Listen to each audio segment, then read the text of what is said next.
The Louisiana State Archives still holds the marriage certificate, yellowed and brittle, bearing the names of Jeremiah Aldrich and Celeste, who is listed simply as property beneath his signature.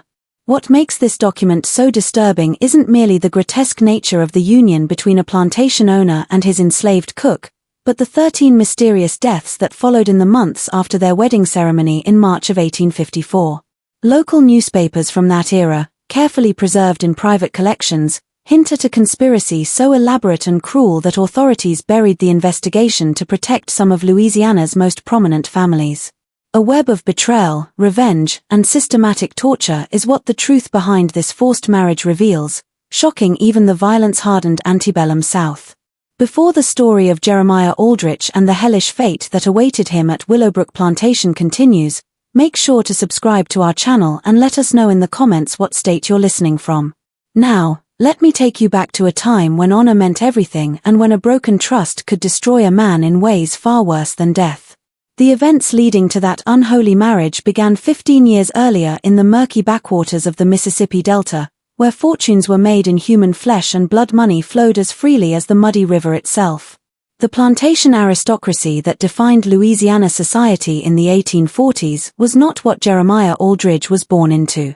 Arriving in New Orleans in 1839, he was the son of a failed tobacco farmer from Kentucky, with nothing but ambition burning in his chest and a willingness to engage in business that more established gentlemen wouldn't touch with their finest gloves. The slave trade, while legal, carried a social stigma among the old Creole families, who preferred to maintain the fiction that their wealth came from sugar and cotton alone, not from the systematic buying and selling of human beings. It was in the sweltering summer of 1840 that Aldrich formed his partnership with Marcus Deveau and Samuel Rochelle, two men whose desperation matched his own ruthless ambition. The youngest son of a declining sugar baron, Deveau needed money to save his family's crumbling plantation from creditors. Rochelle, a former ship captain who'd lost everything to yellow fever and bad investments, possessed invaluable knowledge of the illegal slave routes from Cuba and the Caribbean islands. Together, they established what they called the Delta Trading Company. Operating from a warehouse on the outskirts of New Orleans, where the law's reach grew thin and questions weren't asked about their merchandise's source, the business proved more profitable than any of them had dared imagine. While legitimate slave traders dealt in documented property with clear titles and health certificates, Aldrich's operations specialized in what they euphemistically called recovery services.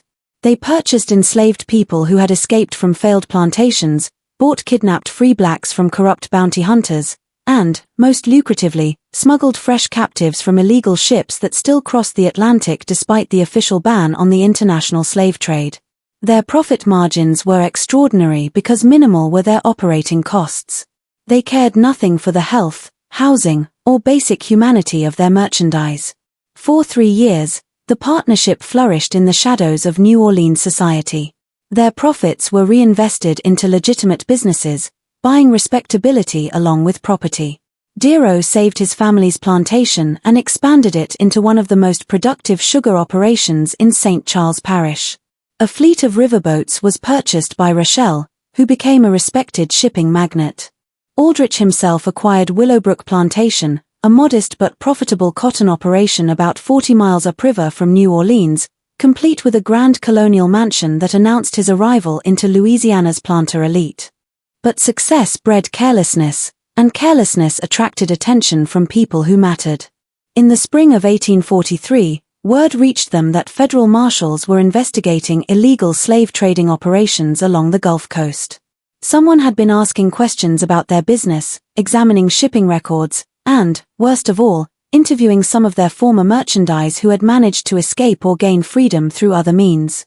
The three partners met in an emergency session in Aldrich's new study at Willowbrook, surrounded by leather-bound books he couldn't read and oil paintings of ancestors who weren't his own. Suffocating was the tension in that room as each man realized that their empire of human misery was about to collapse. Deveau, always the most nervous of the three, suggested they should dissolve the partnership immediately and destroy all records of their transactions. Rochelle, with his sailor's pragmatism, argued for a more measured approach, shifting their assets offshore and waiting for the investigation to pass. But Aldrich had a different solution, one that revealed the true depths of his moral bankruptcy. He had already decided to eliminate his partners and steal their combined assets. But he needed a plan that would remove suspicion from himself while silencing the two men who knew enough to destroy him. The solution came to him with the cold clarity of pure evil. He would murder both men and arrange the scene to suggest they had killed each other in a dispute over money. With Devo and Rochelle dead, he would be the sole survivor of a tragic business disagreement, free to disappear the evidence of their illegal activities while keeping all their accumulated wealth for himself. The murder took place on a humid evening in June of 1843 at the warehouse that had served as their base of operations for 3 years. Aldridge had arranged the meeting under the pretense of planning their exit strategy from the slave trading business. He chose the location carefully.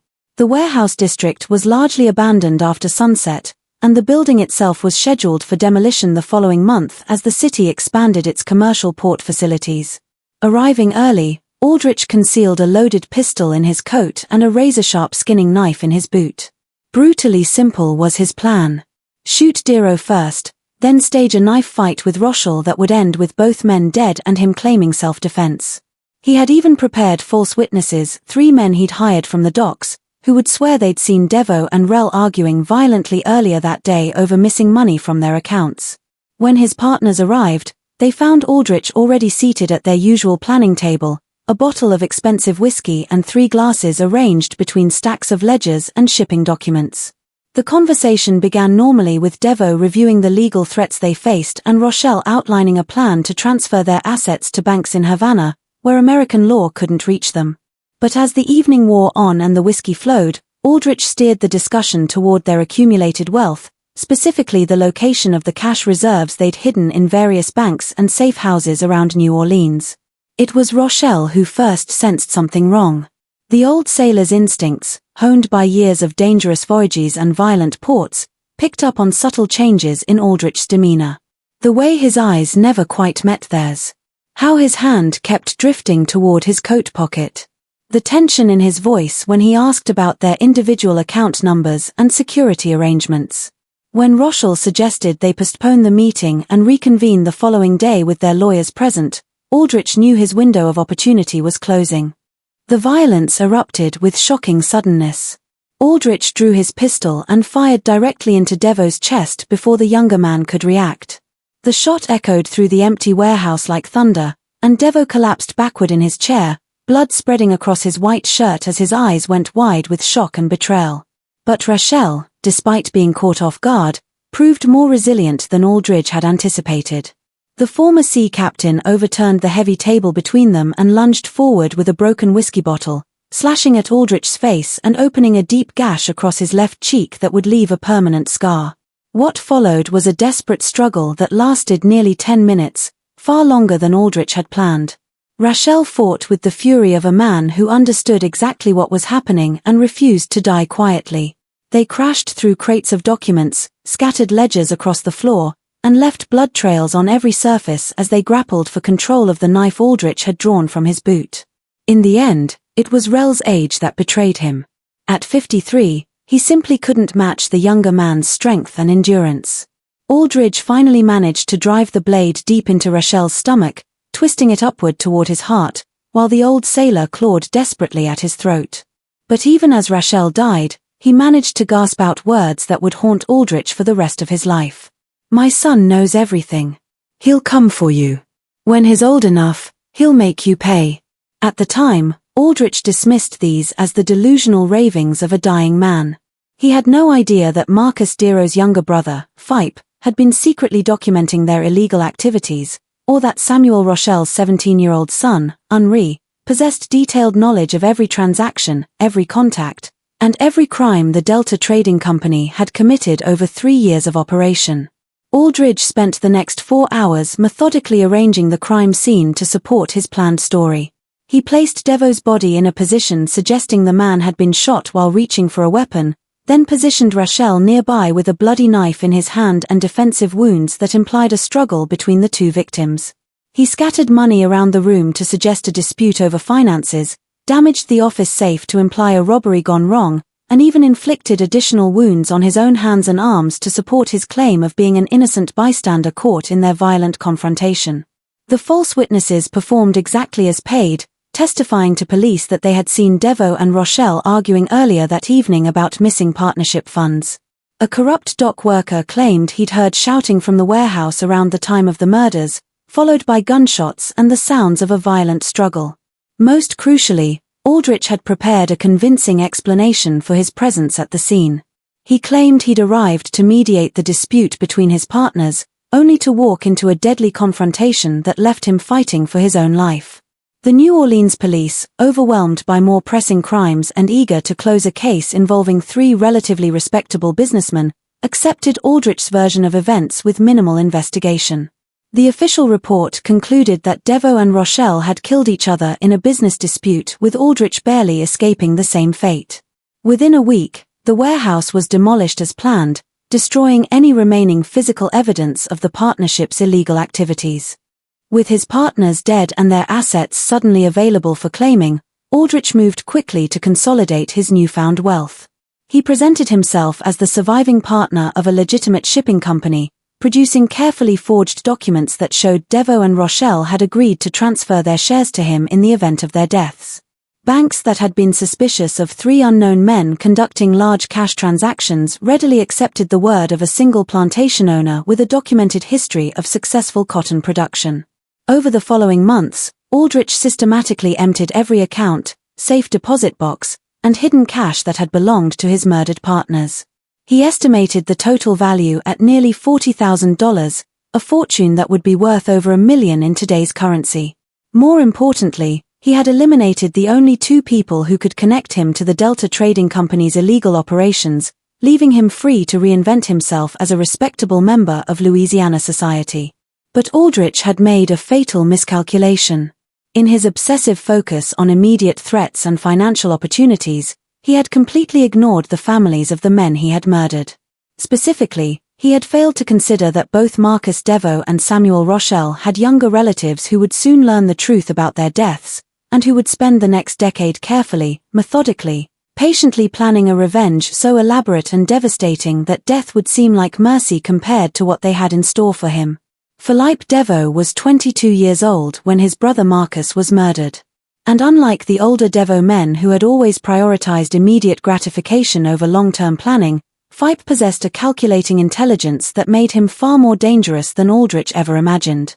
As Marcus' closest confidant and unofficial business manager, Phipe had maintained detailed records of every Delta Trading Company transaction, including coded ledgers that documented their illegal slave purchases, shipping manifests from prohibited Caribbean routes, and, most damning of all, correspondence with corrupt officials who had facilitated their operations. More importantly, Philippe had never trusted Jeremiah Aldrich.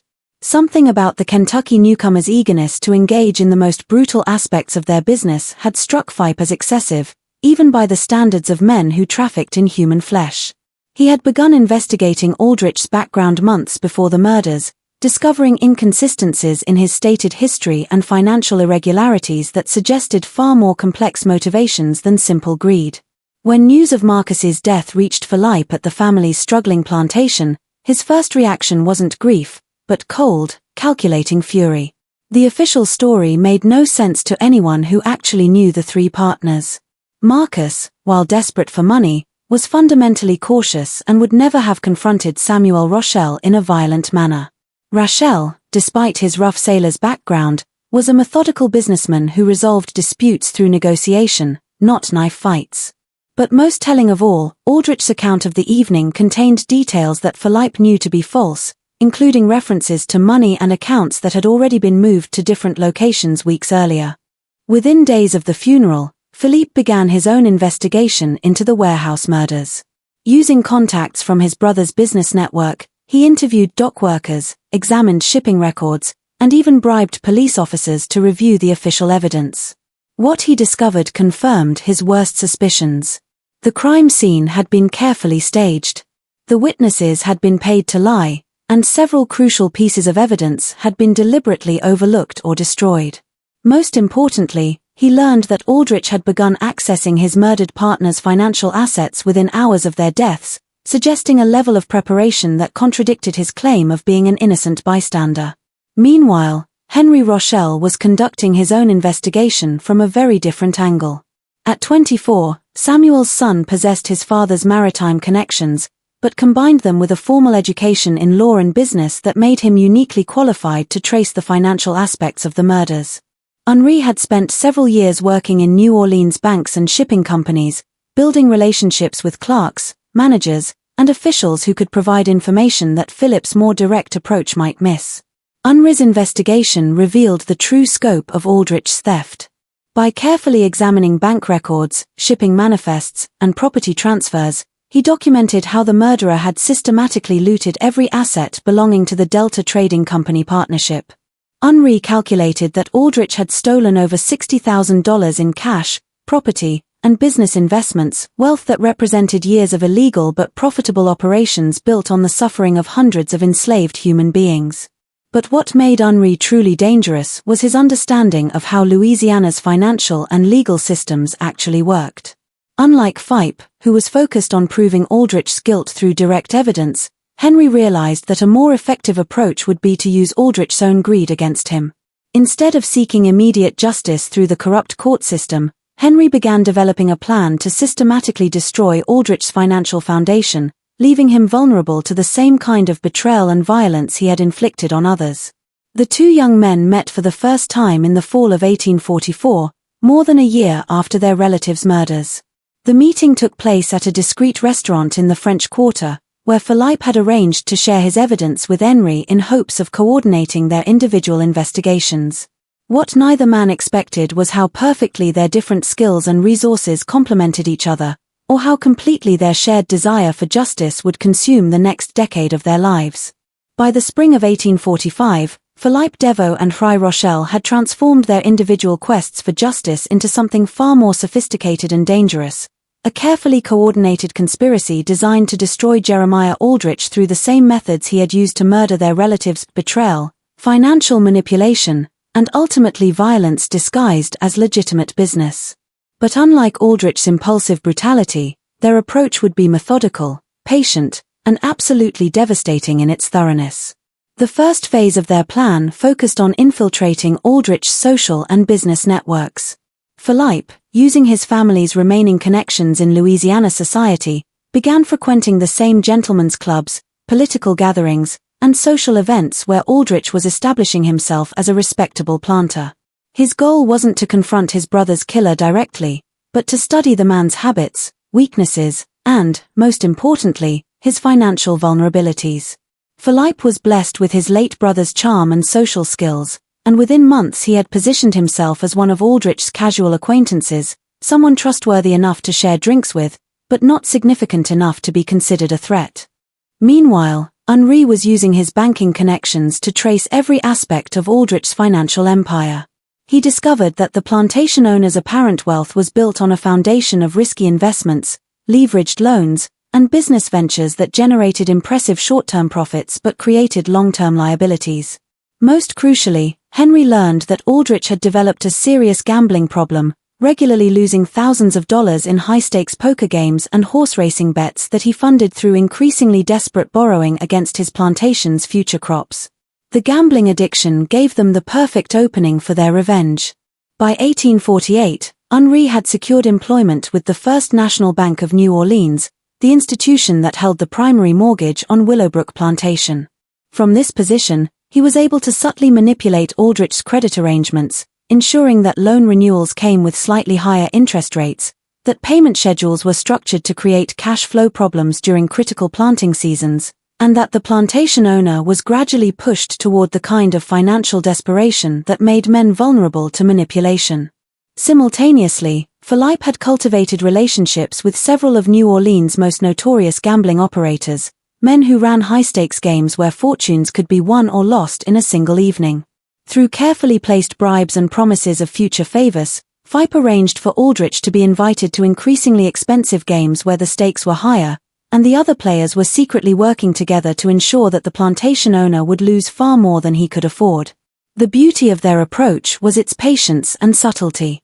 Rather than confronting Aldrich directly or seeking quick revenge through violence, they were systematically destroying the financial foundation that supported his social position and self-image. Every loan that came due created stress. Every gambling loss deepened his desperation, and every failed attempt to raise quick cash through risky investments pushed him closer to the kind of complete ruin that would leave him vulnerable to whatever final punishment they chose to inflict. By 1851, their efforts were beginning to show results. Aldrich's debts had grown to nearly $30,000, and the interest payments alone were consuming most of his plantation's annual profits. He had been forced to sell several parcels of his land to cover gambling losses, and rumors were circulating among Louisiana's planter elite that Willowbrook Plantation was in serious financial trouble. More importantly, Aldrich's personality was beginning to show the strain of constant financial pressure.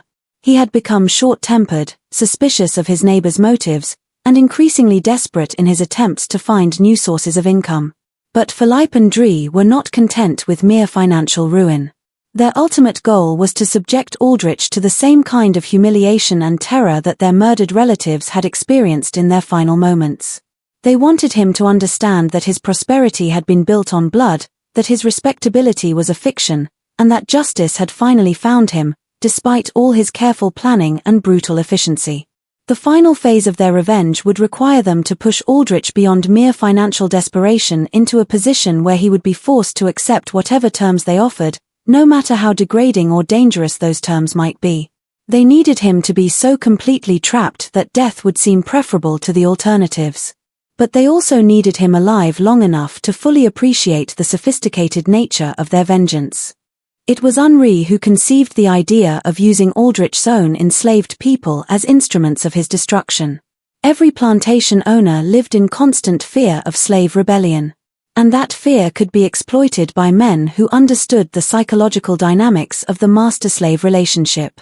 But rather than inciting an actual uprising, which would be both dangerous and morally problematic, Henry suggested a more subtle approach.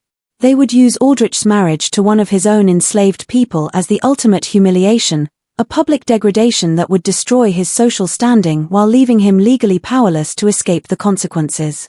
The selection of Celeste as the instrument of Aldrich's final humiliation was not random.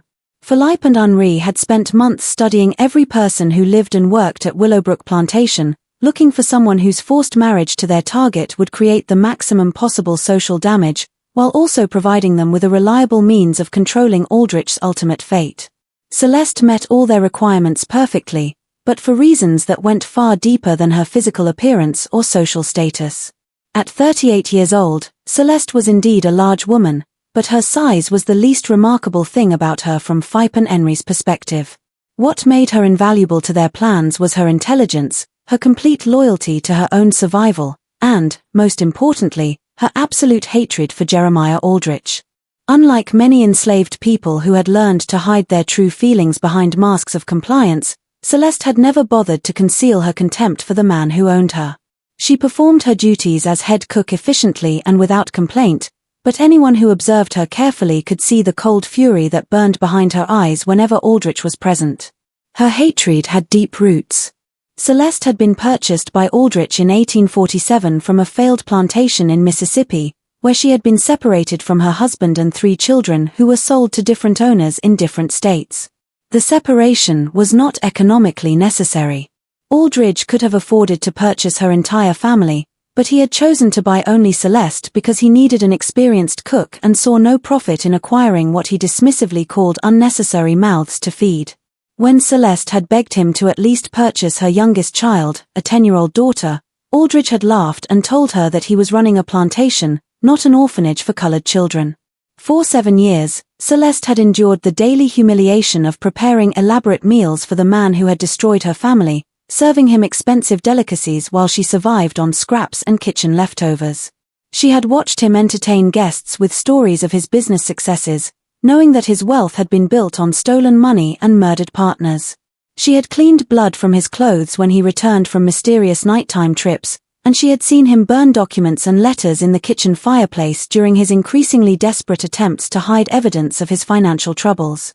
More importantly, Celeste had gradually accumulated detailed knowledge of Aldrich's daily routines, his personal habits, his health problems, and his growing paranoia about potential threats from creditors and business rivals. She knew which foods he preferred, which medicines he took for his chronic stomach ailments, and which rooms of the plantation house he visited most frequently. This knowledge made her an imperfect potential ally for anyone seeking to manipulate or harm her owner, but it also made her extremely valuable to Phipe and Henry's specific plans for revenge. The approach to Celeste required delicate handling. Neither Philippe nor Henri could risk direct contact with an enslaved person on Aldrich's property, as such contact would be both legally dangerous and likely to arouse suspicion. Instead, they used intermediaries, free people of color who worked in New Orleans markets and had legitimate reasons for occasional visits to rural plantations.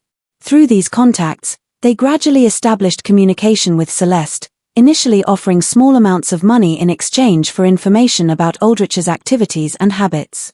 What they discovered exceeded their expectations. Celeste not only possessed detailed knowledge of her owner's vulnerabilities, but she had been conducting her own subtle campaign of psychological warfare against him for years. She had been deliberately oversalting his food to aggravate his stomach problems, accidentally breaking his favorite dishes and personal items, and spreading rumors among the other enslaved people about his financial troubles and potential plans to sell them to cover his debts. Her actions had been careful and deniable, designed to create stress and paranoia without providing clear evidence of deliberate sabotage. When Philippe and Henri finally revealed their true identities and their plans for Aldrich's destruction, Celeste's response was immediate and unequivocal. She would do whatever was necessary to help them destroy the man who had murdered their relatives and ruined her own life. The only condition she demanded was that her cooperation be rewarded with freedom and safe passage to Canada, where she hoped to eventually locate her surviving children. Philippe and Henri agreed immediately, recognizing that they had found not just a tool for their revenge, but a partner whose personal motivations aligned perfectly with their own quest for justice. The final details of their plan took shape over several months of careful coordination. Aldrich would be pushed into complete financial ruin through a series of manipulated gambling losses and called loans, leaving him vulnerable to an offer he could not refuse: marry Celeste in a legal ceremony or face immediate death at the hands of his creditors. The marriage would destroy his social standing and provide Philip and Henry with legal access to his property through their control of his wife. Most importantly, it would place Celeste in a position where she could gradually poison Aldrich over several months, causing him to suffer the same slow, agonizing death that their murdered relatives had experienced. But the plan required one more crucial element: timing. They needed to ensure that Aldrich's financial collapse coincided with a period when he would be isolated from potential allies and unable to seek help from law enforcement or political connections. The opportunity came in early 1854 when Henri learned that Aldrich was planning to attend a high-stakes gambling tournament in New Orleans, hoping to win enough money to save his plantation from foreclosure. It would be the perfect moment to spring their trap, when Aldrich would be desperate enough to accept any terms that offered hope of survival, no matter how degrading those terms might prove to be. The gambling den where Jeremiah Aldrich would meet his fate was located in a converted warehouse near the New Orleans waterfront, a place where the city's most desperate and dangerous men gathered to risk everything on the turn of a card or the roll of dice. The February evening in 1854 when Aldrich arrived was particularly humid and oppressive, with fog rolling off the Mississippi River to shroud the streets in a gray mist that seemed to muffle sound and blur the boundaries between reality and nightmare.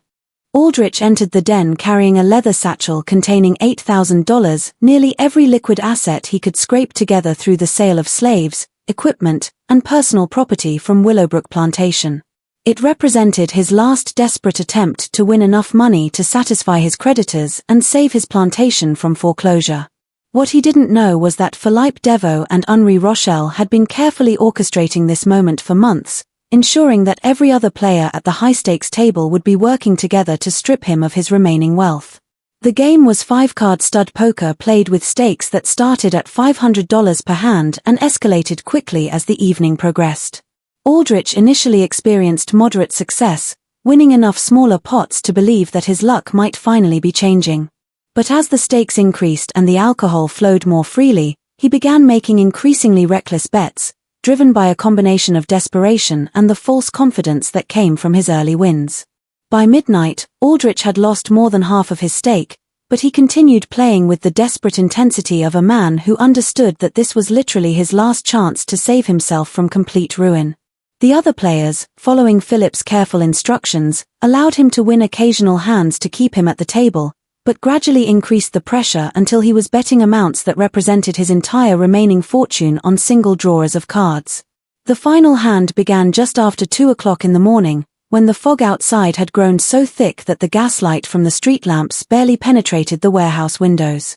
Aldrich was dealt what appeared to be a strong hand, a pair of kings showing with the possibility of a full house if the hidden cards fell correctly. Confident that this was his moment to recover his losses and perhaps even win enough to solve his financial problems permanently, he pushed his remaining $3,000 into the center of the table. But the other players had been dealt even stronger hands. And more importantly, they had been coordinating their bets to ensure that the final pot would be large enough to completely bankrupt Aldrich while leaving him with debts far exceeding anything he could possibly repay. When the cards were finally revealed, Aldrich's pair of kings lost to a full house held by a man he didn't recognize, a cold-eyed stranger who collected the winnings with the methodical efficiency of someone who had been certain of the outcome from the beginning. As the reality of his complete financial destruction began to sink in, Aldrich sat frozen at the empty table, staring at the felt surface where his last hope had just evaporated. The other players had already departed, but the stranger, who had won the final hand, remained seated across from him, studying Aldrich with the intensity of a scientist examining an interesting specimen. After several minutes of oppressive silence, the stranger finally spoke, his voice carrying a slight French accent that seemed familiar, but which Aldrich couldn't immediately place. "Mr. Aldrich," the man said, "I believe we need to discuss your outstanding obligations. You see, the gentlemen who just departed are not merely gamblers. They represent certain business interests that have been very patient with your financial difficulties. But patience, like luck, eventually runs out." It was at this moment that Philippe Deveau stepped out of the shadows near the warehouse entrance. His face was illuminated by the flickering gaslight in a way that made his resemblance to his murdered brother unmistakably clear. Aldrich's blood turned to ice as he recognized the features he had seen twisted in pain and shock 11 years earlier when Marcus Deveau had died with a bullet in his chest and betrayal in his eyes. "You look like you've seen a ghost, Jeremiah," Philippe said, moving closer to the table with predatory grace. "Perhaps because you have. My name is Philippe Deveau and I believe you knew my older brother Marcus quite well. In fact, you were the last person to see him alive, weren't you?" The warehouse suddenly felt impossibly cold despite the humid Louisiana air outside. Aldrich's hands began to shake as the full scope of his situation became clear. This had never been a random gambling tournament or a chance to save his plantation. It had been an elaborate trap planned and executed with the kind of methodical precision that spoke of years of patient preparation and unlimited hatred. Henri Rochelle emerged from another corner of the warehouse, completing the triangle of accusers that surrounded Aldrich at the poker table. "My father Samuel always said you were clever, Mr. Aldrich. Clever enough to murder 2 men and steal their life's work, but apparently not clever enough to realize that dead men sometimes leave behind sons who remember their father's stories and never forget their father's killers." The warehouse fell silent except for the distant sound of ship horns echoing across the fog-shrouded river. Aldrich sat paralyzed between his accusers, his mind racing through possible escapes and finding none. He was alone in an isolated building with 2 men who had spent over a decade planning his destruction. And his complete financial ruin meant that no one would be looking for him if he simply disappeared into the Mississippi Delta. Philippe moved to the chair directly across from Aldrich, settling himself with deliberate care before speaking again. "We know everything, Jeremiah. We know about the Delta Trading Company and your illegal slave trading operations. We know about the warehouse where you murdered our fathers in cold blood. We know about the forged documents and the bribed witnesses and the systematic theft of everything they had worked to build. Most importantly, we know that you've been living on blood money for 11 years, building your respectable plantation lifestyle on the foundation of their corpses." Henri approached from the other side, producing a leather folder filled with documents that he spread across the poker table like evidence in a courtroom. "These are copies of every financial transaction you've made since 1843, Mr. Aldrich. Bank records showing how you looted our father's accounts. Property transfers demonstrating how you acquired assets that rightfully belong to their estates. even correspondence with some of the corrupt officials who helped you cover your tracks. Officials who have since become far more concerned with their own survival than with protecting yours. The evidence was overwhelming and undeniably authentic. Aldrich recognized documents he thought had been destroyed years ago. Financial records that could only have been obtained through extensive investigation and careful bribes, and, most damning of all, sworn statements from people who had witnessed various aspects of his crimes but had remained silent until now. Philippe and Henry had built a case that would not only prove his guilt in any court of law but would also implicate dozens of other prominent Louisiana citizens who had unknowingly helped him launder his stolen wealth. The question now, Philippe continued, is what we intend to do with this information.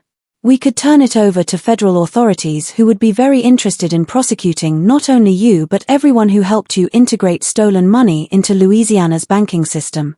Or we could arrange for certain parties in New Orleans to learn that you've been operating under false pretenses for over a decade, living a lie built on the murder of their business associates and friends. I suspect that either approach would result in your death, probably preceded by considerable unpleasantness. Aldrich finally found his voice, though it came out as little more than a whisper. What do you want? Money. I can get money. My plantation is worth. Your plantation is worthless, Oury interrupted. We hold the mortgage, remember? Along with most of your other debts. We've been systematically acquiring your obligations for years, Mr. Aldrich. Every loan you've taken, every gambling debt you've accumulated, every financial arrangement that's kept you afloat, it all belongs to us now. You have nothing left to bargain with except your life. And frankly, we're not particularly interested in preserving that either. The warehouse seemed to grow colder as the implications of their words sank in. Aldrich was not just bankrupt. He was completely at their mercy, dependent on their whims for his continued existence. Everything he had built, every comfort he had enjoyed, every aspect of the respectable life he had constructed had been systematically stripped away by the sons of the men he had murdered. But as terrifying as his situation was, some part of his mind still refused to accept that death was inevitable. There is, however, one alternative, Philippe said, his voice taking on a tone of mock consideration. One way you might be permitted to continue breathing, at least for a while longer. It would require a certain sacrifice of dignity on your part. A public acknowledgement of your true nature and a demonstration of your complete submission to our authority. Henri smiled with the cold satisfaction of a man who was about to reveal the culmination of years of careful planning. You're going to marry one of your slaves, Jeremiah, publicly, legally, and permanently. You're going to stand before God and Louisiana society and take your cook, Celeste, as your lawful wedded wife. You're going to live as her husband, sleep in the same bed, and present yourself to your neighbors as a man who chose to marry his own property. The suggestion was so grotesque, so completely beyond the boundaries of acceptable behavior in antebellum Louisiana society that Aldrich initially couldn't process what he was hearing. Marriage between a white plantation owner and an enslaved person wasn't just socially unacceptable. It was legal suicide, social annihilation, and personal humiliation on a scale that would make death seem merciful by comparison. You're insane, Aldrich whispered. No one would ever. It's impossible. No preacher would perform such a ceremony. No court would recognize. Actually, we've already made the necessary arrangements, Philippe replied smoothly. There's a minister in Nacho Parish who's quite heavily in debt to certain gambling establishments. He's agreed to perform a completely legal ceremony, properly witnessed and documented. As for the courts, well, Louisiana law is quite clear that marriage contracts, once properly executed, are binding regardless of the circumstances under which they were created. You would be legally married to Celeste with all the rights and obligations that entails. Henry leaned forward across the table, his eyes glittering with malicious satisfaction. The beauty of this arrangement, Mr. Aldrich, is that it gives you a choice. You can refuse our generous offer and face immediate consequences for your crimes. Consequences that would involve considerably more physical pain than you might imagine. Or you can accept temporary humiliation in exchange for continued life, however degraded that life might become. The warehouse fell silent again as Aldrich wrestled with the impossible decision. Death would be final, But at least it would preserve some vestige of his reputation. His neighbors might remember him as a man who had gambling problems and business failures, but they wouldn't know the truth about his murders or his crimes. Marriage to Celeste, on the other hand, would destroy every aspect of his social identity while leaving him alive to endure years of public humiliation and private torment. "How long?" he finally asked. "If I agree to this arrangement, how long would it last?" Philippe and Ori exchanged a look that spoke of shared understanding and mutual satisfaction. "For the rest of your natural life, Mr. Aldrich. Marriage is a sacred bond, after all. Though, given your age and apparent health problems, we suspect that your natural life might not extend quite as long as you might hope." The implication was clear and chilling. They weren't offering him a temporary humiliation followed by eventual freedom. They were offering him a slow death disguised as marriage, a prolonged torture that would destroy his spirit before finally claiming his body. But the alternative, immediate execution in a fog-shrouded warehouse with his body dumped into the Mississippi River, seemed even worse than whatever they had planned for him. Just when we thought we'd seen it all, the horror in this Louisiana warehouse intensifies. If this story is giving you chills, share this video with a friend who loves dark mysteries. Hit that like button to support our content. And don't forget to subscribe to never miss stories like this. Let's discover together what happens next. After what felt like hours, but was probably only minutes, Aldrich raised his head and looked directly at his tormentors. "If I agree to this marriage, what guarantee do I have that you won't simply kill me anyway?" "None whatsoever," Henry replied with brutal honesty. "But you do have our word that your death, when it comes, will be considerably more pleasant than what we had originally planned. Think of the marriage as an opportunity to demonstrate good behavior." What are your thoughts on this story? Do you believe everything was brought to light, or could there be more victims we'll never know about? Leave your comment down below. If you enjoyed this tale and want more horror stories like this one, make sure to subscribe, hit the notification bell, and share it with someone who loves a good mystery. I'll see you in the next video.